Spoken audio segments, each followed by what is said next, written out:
Eyes of lapis, hands of mud, the stone from the mountain. The first thing I remember is the blue, a blue so deep it drank the light, a blue that lived in the heart of the mountain.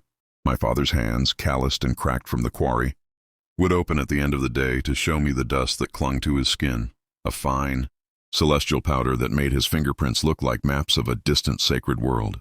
"This, Naram," he would whisper, using the name only he and my mother used, the name that meant beloved of the god in our tongue. "This is the breath of the sky, trapped in stone. We are the ones who set it free. We were not slaves then. We were the lullaby, the people of the eastern mountains. Our home was a jagged range where eagles nested and rivers began as icy tears from melting snow. We mined the lapis lazuli for our own chieftains, for our own gods.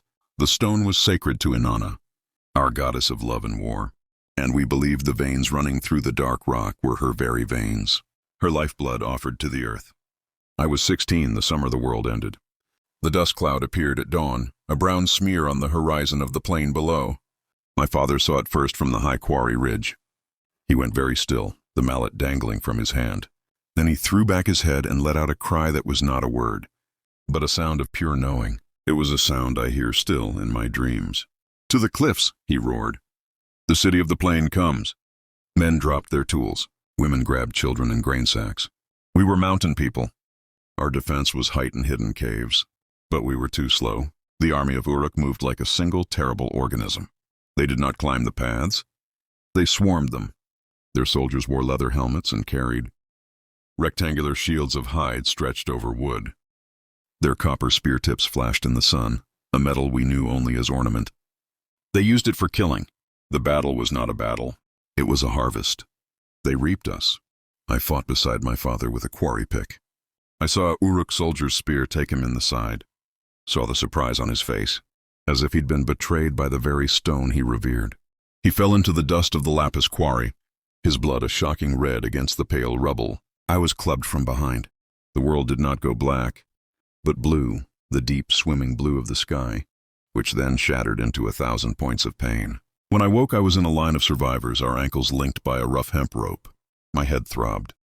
My mouth tasted of blood and dirt. I looked back only once at the quarry. The bodies of my people were being shoved into a side trench. My father's hand, the one that had shown me the blue dust, lay palm up, already gathering flies. The mountain was silent. The eagles were gone. A man on a donkey, wearing a clean woolen kilt and carrying a wax tablet, rode down the line. He was not a soldier. His face was sharp, his eyes calculating. He was the Dubsar, the scribe. He pointed with a stylus. That one, young, shoulders for the mud bricks. His assistant, a hulking guard with a scar, grabbed my arm and pulled me from the line. I stumbled, looking at the others, the women, the older men, the children. Their fate would be different. Households, fields, temples. The scribe's stylus moved again, sealing their destinies with a wedge-shaped mark in wax. He looked at me. "Name?" I swallowed, my throat raw. "Naram," I croaked. He tilted his head, uncomprehending. Then he smiled, a thin, humorless line. "No, you are Lugal Kurdub." He said it slowly, so I would understand. It means the King's Mountain Foundation, a good name for a brickmaker. And so Naram died on the mountain with his father. Lugal Kurdub was born, trussed and stumbling on the long road to the plain, the city of sun and smoke. The journey took weeks. We walked under a sun that was no longer our sun, across a land that was flat and endless. A geometric nightmare of irrigated fields and canals that cut the earth into perfect, alien squares. The air lost the crisp scent of pine and snow. It grew thick, humid, heavy with the smell of wet earth, dung, and blooming things I did not know. Then I saw it, Uruk. It rose from the plain like a man-made mountain range. A vast tawny wall, higher than any cliff I knew, stretched farther than my eyes could see. Above it, the tops of ziggurats pierced the haze, stepped pyramids of baked brick, temples to gods whose names I did not know. Smoke from 1,000 hearths and kilns rose in a perpetual pillar, staining the sky. The noise was a constant roar. Even from a distance, the braying of donkeys, the shouts of workers, the rhythmic thud of industry. This was not a place that grew from the earth. It was a place imposed upon it. My mountain soul recoiled. We were herded through a massive gate. The gate of Ishtar, someone said. The walls were 30 feet thick. Inside was a chaos that made my head spin. Streets teemed with people in woolen tunics. Merchants hawked dates, pottery, copper tools. Priests in long robes smelling of incense swept by, oblivious to the filth underfoot. Everywhere was mud, churned by feet, hooves, and cartwheels. It was a different mud than our mountain clay. This was the rich alluvial silt of the twin rivers, Tigris and Euphrates. It was the stuff of life here, and it was to be the substance of my life. We new captives were taken to a vast open yard near the western wall. Hundreds of men moved in a synchronized, silent dance around deep pits of mud and straw. This was the Pilku, the brickfield. An overseer named Urgula, a man built like a bull with a shaved head and forearms thick as my thighs, walked over. He carried a long, flexible rod of tamarisk wood. "You," he grunted, pointing at me with the rod. "You are from the Lapis lands. You know stone. Now you will know mud. It is simpler. You mix, you mold, you dry, you fire. You break, you are beaten. You slow, you are beaten. You die, you are replaced." He showed me the rhythm, the pit. "Mix the silty mud with water and chopped straw. To give it spirit," he said. "Knead it with your feet until it screams, until it is a homogeneous flesh. Then to the molding table. A wooden frame, a rectangle. Scoop the mud, press it in, scrape the top smooth with a piece of string. Lift the frame. There it sits, a wet brown brick, bearing the mark of the king, a cuneiform impression pressed by a carved seal. My first brick was lopsided, the edges slumped. Urgula's rod stung across my shoulders. The king's foundation does not waver. By the end of the first day, my hands were raw. My back a single sheet of fire, my mind numb. We slept in a long, low mud brick barracks. Our ration was a bowl of barley gruel and a jug of sour beer. I ate without tasting, then fell onto a reed mat. The groans of other men my lullaby. In the darkness I closed my eyes and saw the blue. Not the sky, but the deep internal blue of the Lapis vein. I saw my father's hands. I heard the echo of his mallet in the quarry, a clean, sharp sound. Here the only sounds were the suck of mud and the dull thud of clay. The scribe and the seal. Weeks blurred into months, marked only by the passage of the sun and the growing stack of bricks that emerged from the drying yards, were piled into kilns, and emerged transformed, hard, red, and immortal. I became proficient. My bricks were uniform. The sting of the rod became less frequent. I learned to move in the trance state of endless labor, letting my body work while my mind retreated to the mountains. My hands, once skilled at finding the precise fracture point in a lapis seam, became tools of brute force. They were perpetually caked in dried mud, the nails broken, the skin cracked and bleeding. They were hands of mud. They built the walls that confined me. One day a commotion broke the brickfield's rhythm. A procession entered the yard, priests in white, guards, and a man in a finely fringed woolen cloak. He carried an air of detached authority. It was Ensi, the scribe who had renamed me. He was accompanying a taller, older man with a carefully oiled and curled black beard, Lord Enhegel, a high official in the temple of Anu, the sky god. They were inspecting the brick stocks for a new treasury building. Urgula fell over himself to show them the best lots. As they passed my station, I kept my head down, focusing on filling the mold. "The consistency is good here," Lord Enhegel remarked, his voice smooth and deep. "This batch is from the northern clay pits. It holds the straw better," Ensi replied, his tone obsequious. He glanced at the workers, his gaze passing over me without recognition. Then he saw my hands, mid-scoop. He paused. "You, look at me." I froze, then slowly raised my head. Ensi's sharp eyes narrowed. "The mountain foundation. I remember your eyes. A strange color, like the stone your people dig." He turned to Lord Enhegel. "This one is from the Lapis mines in the eastern mountains. A recent acquisition." Lord Enhegel looked at me with mild interest, as one might examine a peculiar donkey. "Does he know the stone? Can he judge quality?" Ensi asked me, "Can you tell good lapis from bad?" My mouth was dry. I nodded once. "Yes, master." "A useful skill, if marginal," Enhegel mused. "The next shipment from that region is due. The rough pieces need sorting before the jewelers and carvers begin their work. It is a task of trust, but also of contained danger." He smiled faintly. "A stone cutter could hide a valuable chip, but a brickmaker had nowhere to hide anything. Put him in the sorting shed when the shipment comes. Under double guard." It was not freedom. It was a change of cage. But the thought of seeing Lapis again, of touching it, sent a shock through my system so violent I almost dropped the mold. Ensi noted my reaction. "Do not mistake this for favor, Lugal Kurdub. You are a foundation. Foundations do not admire the jewels that rest upon them. They merely hold the weight, the breath of the sky. The sorting shed was a dark, dusty room attached to the temple workshop complex. It smelled of stone dust and the oil used on cutting saws. When the shipment arrived, raw, rough chunks of lapis lazuli in reed baskets, I was brought in, my ankles shackled to a heavy stone block on the floor. 2 guards stood at the door. An old jewel maker, Shukalitam, whose eyes were clouded with age but whose fingers were still deft, supervised. He said nothing to me, merely pointed to the baskets and to 3 pots, one for high grade, deep, uniform blue with minimal white calcite veins, one for medium and one for poor or fractured stone. I lifted the first chunk. It was heavier than memory. The rough, dusty exterior hid the heart. I turned it in my hands, my muddy fingers leaving smudges on the gray-brown crust. Then I found a fracture line, pressed my thumb against it, and a flake fell away. The blue leaped out at me. It was like seeing a loved one thought dead. It was my blue, the breath of the sky. A wave of homesickness so acute it was physical pain washed over me. I swayed on my stool. "Sort, don't worship," Shukalitam grunted. Not looking up from the bead he was drilling, I began to work. My hands, clumsy with mud and bricks, remembered their old cunning. My fingers traced the hidden seams, judged the depth of color by the way light ate into the small fractures, felt the density of the stone. This was a language I had thought forgotten. I fell into the rhythm of it. Crack, inspect, judge, place. The clink of stone in the pots was a sweeter music than any I had heard in Uruk. During a break, as the guards changed, Shukalitam shuffled over with a small water skin. He handed it to me. As I took it, he glanced at my sorting. He picked up a piece I had placed in the high-grade pot. He held it to the light from the high window. "You have the eye," he said simply. His own eyes, milky, seemed to see through me. "The mountain is still in you. That is a blessing and a curse. It will keep you alive. It will also make every day here a death." "Why do you tell me this?" I whispered. "Because I carve eyes for the gods," he said, his voice low. "Eyes of Lapis, for the statues of Inanna and Anu. I set them in sockets so they can see the world, your eyes. They still see the mountain. Do not let them carve that out of you." He moved away. That was the only conversation we had.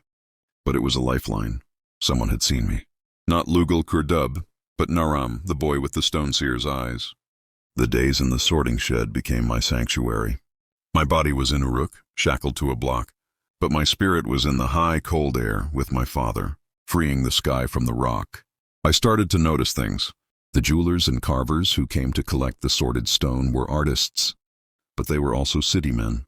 They saw the lapis as a material, a valuable commodity. They did not know its soul. They did not know that the finest blue, the ultramarine heart of the stone, was found only where the mountain's heart beat slowest, under the greatest pressure, over the longest time. They saw color. I saw history. The foundation cracks. The brick-making continued. My time in the sorting shed was a periodic respite, a glimpse of my old self. But the mud always reclaimed me. The contrast was torture. In the shed, my hands, though still scarred, became precise again, sensitive. In the brickfield, they were brutalized back into blunt instruments. One scorching afternoon, a new overseer was testing a batch of bricks from my station for the new temple wall. He took a brick, raised it high, and let it drop onto a stone slab. A good brick would ring, maybe chip. A bad one would shatter. My brick rang true. But the one next to it, made by a man named Kerr, who was sick with fever but forced to work, shattered. The overseer, a young man eager to prove his ruthlessness, roared. He dragged Kerr to the center of the yard. Urgula watched, arms crossed, saying nothing. The punishment for wasting the king's material was 50 lashes. For a sick man, it was a death sentence. "This is the cost of weakness," the young overseer shouted, uncoiling his whip. I saw Kerr's face, pale with terror and illness. He was from my mountains. We had never spoken, but we had shared a glance once, a flicker of shared memory. He had a daughter, he'd told another man, back in the village. A little girl who loved yellow flowers. Something in me, something that had been buried under layers of mud and obedience, cracked. Before I knew what I was doing, I stepped forward. "The fault was in the straw mix, master." It was too dry. The brick was brittle. It was not the maker's hand. The yard fell silent. The only sound was the buzz of flies. To speak unbidden was an offense. To contradict an overseer was madness. The young overseer turned to me, his face purpling with rage. "You dare?" Urgula finally moved. He stepped between us, looking from the shattered brick to me. He knew I was lying. He also knew I was one of his best workers, and that my occasional service in the sorting shed gave me a sliver of ambiguous status. "The Mountain Foundation has a mouth on him today," Urgula said, his voice a low growl. 50 lashes for the wasted brick, 10 for the lying tongue. He pointed to me. "You will take Kerr's 10. He will take 40. It was a brutal, calculating mercy. Kerr might survive 40. I would survive 10, and order would be maintained. I was stripped to the waist and tied to a post. The first lash was a line of pure white fire across my back. The second drew a gasp.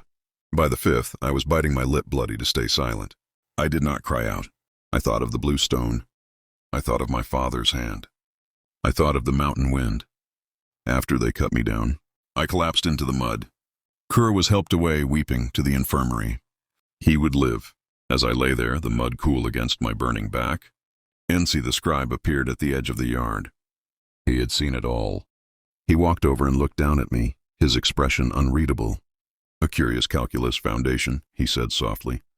"You traded pain for a man you do not know. Why?" I spat mud from my mouth. His hands were not meant for this. Ensi was silent for a long moment. "No hands are meant for this," he said, almost to himself. "Yet here we are, building heaven on earth with the mud of hell." He crouched, bringing his face close to mine. His eyes were intelligent, weary. "You have the eyes of the artist and the hands of the slave. It is a dangerous combination. It will get you killed, or what? Or it might make you remember you are a man, not a foundation." He stood. "The next Lapis shipment is in 2 months. Do not die before then." He walked away, his clean robe brushing the dust. Chapter 6. The Eyes of the Goddess. My back healed into a lattice of raised scars. Kerr, when he returned, gave me a nod that held the weight of a world. Nothing else was said, but a shift had occurred. I was no longer just another body in the mud. I was the one who had spoken. It was a dangerous reputation. When the next Lapis shipment arrived, I was returned to the sorting shed. Shukalitam was working on a new commission, the eyes for a life-sized cult statue of Inanna, to be installed in her rebuilt temple. The main jewelers had carved 2 perfect ovals from the heart of the finest stone. I had sorted months before. They were breathtaking, each a pool of midnight blue, shot through with tiny glittering flecks of golden pyrite, like stars in a deep twilight sky. Shukalitam's job was to drill the tiny holes for the mounting pegs and polish the final surface to a divine sheen. But he was struggling. His old eyes could not judge the final polish. His hands trembled slightly. "The goddess must see clearly," he muttered, frustrated, holding an eye up. "Her gaze must be perfect. This is cloudy." The chief temple overseer was due for inspection the next day. Shukalitam's anxiety was palpable. If the eyes were flawed, the ritual consecration could fail. The consequences would be severe. That night, as the guards dozed by the door and Shukalitam fretted, I spoke from my corner, my shackles clinking. "Let me try." He turned, startled. "You, a brickmaker?" "I was a lapis cutter," I said, the claim feeling foreign and true on my tongue. "I know how the light should fall in the stone. I can feel a flaw my eyes cannot see." He stared at me, then at the exquisite, terrifying eyes of the goddess. It was heresy. It was insanity. For a slave, a foundation, to touch the sacred eyes of the Queen of Heaven. The punishment would be dismemberment, but Shukalitam was an artist first, a servant second. The goddess demanded perfection. He looked at my hands, then back at the cloudy polish on the stone. "Swear," he whispered, his voice urgent. "Swear by your mountain god and by Inanna herself that you will only seek the perfect finish. Swear you hold no blasphemy in your heart." "I swear," I said, and I meant it. This was not about defiance. It was about the stone. The stone deserved to be seen as it was meant to be. He shuffled over, unlocked my shackles from the floor block for the first time, and led me to his bench. He placed a piece of the finest, softest leather in my hands, and a bowl of olive oil mixed with the finest abrasive sand. A gentle touch. "Let the stone tell you." I picked up the first eye. It was cool, heavier than it looked. I looked into its blue depth. For a moment I wasn't in a shed in Uruk. I was in the quiet of the quarry at dawn, with my father, and the stone was singing its slow geologic song. I dipped the leather in the oil sand mix and began to work. It was not carving. It was revealing. I listened with my fingers, feeling for the microscopic ridges, the slight unevenness that scattered the light. I worked for hours, lost in the blue. Shukalitam watched, his milky eyes wide. As the first hint of dawn grayed the window, I rinsed the eye in clean water and dried it. I held it up to the emerging light. The blue was no longer a color. It was a presence. It was deep, infinite, alive. The golden pyrite stars gleamed from within, as if from a vast celestial distance. The surface was flawlessly smooth, a perfect window into a sacred night sky. Shukalitam took it from me. A tear traced a path through the dust on his cheek. It is vision, he breathed. He handed me the second eye. By the time the guards stirred, the work was done. Both eyes sat on a bed of clean wool, radiating their silent, powerful gaze. Shukalitam reshackled me to my block. We did not speak. The transaction was complete. When the temple overseer came, he marveled at the eyes. Shukalitam, your hands are still the hands of a master, he exclaimed. The old man bowed his head. The goddess guides them, he said. He did not look at me, but that night he left an extra portion of bread and dates by my stool, and when the overseer left he had said the statue would be consecrated in a week. The eyes that would gaze upon the priests, the kings, and the people of Uruk, eyes that held the breath of my sky. The heart of my mountain had been polished by hands of mud, the weight of heaven. The day of the consecration of the new statue of Inanna was a city-wide festival. Even the brick fields were silent.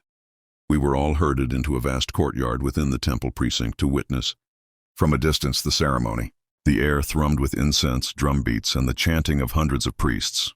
From my place in the crowd of slaves, I saw the statue for the first time. It was colossal, carved from rare cedar wood overlaid with gold leaf. It was imposing, alien. Then the high priest, holding a golden wand, ascended the platform and placed the lapis eyes into the sockets. A gasp went through the crowd. The statue changed. Before, it had been a magnificent object. Now it was a vessel. The eyes, my eyes, the mountain's eyes, seemed to gather the sunlight and hold it in that profound blue. They seemed to see everything. They looked out over the city, over the plains, and I felt with a painful certainty, back toward the eastern mountains. The priests prostrated themselves. The king laid offerings. The people cheered. I stood silent, my muddy hands clenched at my sides. A strange, tumultuous emotion filled me, a mix of pride, violation, and profound sorrow. I had participated in creating the divine gaze of the city that had destroyed my home. I had taken the soul of my mountain and given it to my captor's god. Yet in that gaze, I saw not just Inanna of Uruk. I saw my Inanna, the goddess of the high places, of love and reckless war. For a fleeting moment, the duality collapsed. The stone was universal. Its beauty belonged to no one and to everyone who could see it. Nancy the scribe found me later, back in the brickfield barracks. The festival noise was a dull roar beyond the walls. I saw the eyes, he said quietly, leaning against the doorway. They are remarkable. There is a depth to them the usual carvings lack. He studied me. Shukalitam's hands have been failing for a year. His last eyes were adequate. These are transcendent. I said nothing. Do you know the penalty for a slave touching a sacred object? He asked. My blood ran cold. I met his gaze. I do not, I said, my voice steady. But I know the penalty for a goddess receiving cloudy eyes is a failed harvest, a weakened king, a disappointed city. The stone deserved the truth. Nancy almost smiled. Always the stone with you. Not the gold, not the cedar. The stone, he sighed. You are a terrible slave, Lugal Kurdub. You keep remembering you are a man. It is inconvenient for the accounts. He left me with that. I was not punished. Shukalitam never spoke of it again. But a new pattern emerged. I was now regularly used for the final polishing of important lapis. Pieces, seal cylinders, inlay for royal chariots, divine emblems. My value had been silently, secretly upgraded. I was still a brickmaker, but I was also covertly the one who gave the city's jewels their final living glance. The whisper in the kiln. Years passed. The sharp pain of memory dulled into a constant, aching hum. Uruk's walls grew higher, its ziggurats more numerous, its noise more dense. I became a fixture, the quiet mountain man with the strange eyes, good with bricks, useful with stones. I learned the gods, Anu, Enlil, Enki. I learned the rhythms of the floods, the festivals, the despairs of the city. I even learned to find a bleak beauty in the geometric order of the canals, in the sheer, arrogant scale of human ambition rising from the mud. Kerr and I became friends of a sort. We shared extra rations, warned each other of the worst overseers. He told me stories of his daughter, now grown, hopefully married in what was left of our homeland. I told him of the quarry of my father's hands. We were two roots of the same severed tree, trying to grow in alien soil. Then a fever swept the brick fields. It was a vicious thing, burning men up from the inside. Kerr fell to it. This time there was no reprieve. I sat with him in the reeking infirmary shed, holding his hand as it cooled. "Naram," he whispered, using my true name for the first and last time. His eyes were glazed, looking past me. "Do you see the flowers? The yellow ones." He died with a faint smile. They took his body to the pits outside the city walls, where the dead of no account were dumped. That night, under a sliver of moon, I stole a single, medium-grade Lapis chip from the sorting shed, a stone that would be missed by no one. I risked everything to take it. At my brick station the next day, as I molded the mud, I pressed the chip deep into the heart of a wet brick, into the center of the king's seal impression. I smoothed the surface over it. No one would ever know. That brick went into the kiln. It was fired with 1,000 others. The intense heat would have shattered the lapis, turned it into a smear of blue silica and white powder, trapped forever inside the hardened clay. It was a funeral no one witnessed. A piece of the mountain, a shard of the sky, fused with the foundation of the city. It was my only possible rebellion, my only possible offering. Kerr's spirit and a fragment of my own was now literally part of the wall, a whisper in the kiln, a secret flaw of beauty in the king's perfect order. The scribe's question. Ensi found me after the fever had passed. He was older now, lines etching his sharp face. He had risen in the temple administration. He carried a new tablet, one of baked clay, permanent. "The temple of Enki needs a new parapet," he said without preamble. 100,000 bricks. You will oversee the mix for the lot. Your eye for consistency is noted. It was a promotion of sorts. Overseer of mud, I nodded. He didn't leave. He stood beside me, watching the endless human ant farm of the brick field. "How long have you been here, Foundation?" he asked. 15 years, I said. The number surprised me as I said it. 15 years, he echoed. "You have seen kings rise and fall. You have built their monuments. You have held their jewels. Do you ever wonder if your mountain people had won? If your chieftains had marched here instead?" I looked at him, truly looked at him. The scribe, the man of words and numbers, who quantified human lives with wedge-shaped marks. There was a genuine curiosity in his eyes, a scholar's detachment that somehow allowed for a more profound question. "Every day," I said honestly. "But I do not think we would have built this." I gestured at the rising walls, the smoking kilns. We would have taken the lapis and the copper, perhaps, but we would have gone home. To the mountains. We would not have stayed to remake the earth. Is that better? Or worse? He pressed. "It is neither," I said, turning back to the mud pit. "It is just different. You build to reach the gods. We lived among them." Ensi was silent for a long time. Then he said softly, "I write the lists of the bricks. I write the lists of the stones. I write the lists of the men. I make the world orderly in clay, but you have eyes of lapis, hands of mud. You see the eternity we build for, and you feel the temporary stuff we build with. You live in the contradiction." He placed a hand briefly, almost kindly, on my scarred shoulder. "It is a heavy place to stand, Foundation." He walked away, his tablet tucked under his arm. For the first time, I did not see him as just my captor, or the architect of my erasure. I saw him as another man, building his own prison of duty and reason, trying to make sense of the roaring, messy, brutal miracle of Uruk, the unbroken vein. Another 5 years passed, 20 years in total since the mountain fell. My body was slowing, the years of toil etching themselves into my joints. My hair was streaked with gray. I was now one of the old ones in the yard, though my eye for the lapis kept me from the most crushing labor. One morning, a royal procession arrived at the workshop. A new prince, son of the king, was to be given a seal cylinder of office. It was to be carved from the finest lapis, with a scene of him receiving the blessing of Enlil. The master carver had done the work, but the final polish was lacking. The chief priest demanded the special touch used for the goddess's eyes. From my place in the crowd of slaves, I saw the statue for the first time. It was colossal, carved from rare cedar wood overlaid with gold leaf. It was imposing, alien. Then the high priest, holding a golden wand, ascended the platform and placed the lapis eyes into the sockets. A gasp went through the crowd. The statue changed. Before, it had been a magnificent object. Now it was a vessel. The eyes, my eyes, the mountain's eyes, seemed to gather the sunlight and hold it in that profound blue. They seemed to see everything. They looked out over the city, over the plains, and I felt with a painful certainty back toward the eastern mountains. The priests prostrated themselves. The king laid offerings. The people cheered. I stood silent, my muddy hands clenched at my sides. A strange, tumultuous emotion filled me, a mix of pride, violation, and profound sorrow. I had participated in creating the divine gaze of the city that had destroyed my home. I had taken the soul of my mountain and given it to my captor's god. Yet in that gaze, I saw not just Inanna of Uruk. I saw my Inanna, the goddess of the high places, of love and reckless war.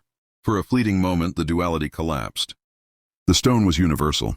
Its beauty belonged to no one and to everyone who could see it. Nancy the scribe found me later, back in the brickfield barracks. The festival noise was a dull roar beyond the walls. I saw the eyes, he said quietly, leaning against the doorway. They are remarkable. There is a depth to them the usual carvings lack. He studied me. Shukalitam's hands have been failing for a year. His last eyes were adequate. These are transcendent. I said nothing. Do you know the penalty for a slave touching a sacred object? He asked. My blood ran cold. I met his gaze. I do not, I said, my voice steady. But I know the penalty for a goddess receiving cloudy eyes is a failed harvest, a weakened king, a disappointed city. The stone deserved the truth. Nancy almost smiled. Always the stone with you. Not the gold, not the cedar. The stone, he sighed.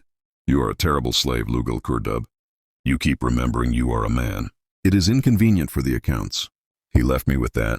I was not punished. Shukalitam never spoke of it again. But a new pattern emerged. I was now regularly used for the final polishing of important lapis. Pieces, seal cylinders, inlay for royal chariots, divine emblems. My value had been silently, secretly upgraded. I was still a brickmaker, but I was also covertly the one who gave the city's jewels their final living glance. I was a man of two worlds belonging to neither, a living contradiction. I was the bedrock upon which glory was built, and the one who understood the true cost of that glory. I was a forgotten story written in scars and mud and secret brilliant blue. The mountain was gone. My father was dust, but the vein of Lapis was not broken. It ran through me. It ran through the walls of Uruk. It ran through the eyes of the goddess who watched over the city of my captivity. I was Lugal Kurdub, the king's mountain foundation, but in the quiet of my own heart, where the city's noise could not reach, I was still Naram, and the breath of the sky was still trapped in my stone.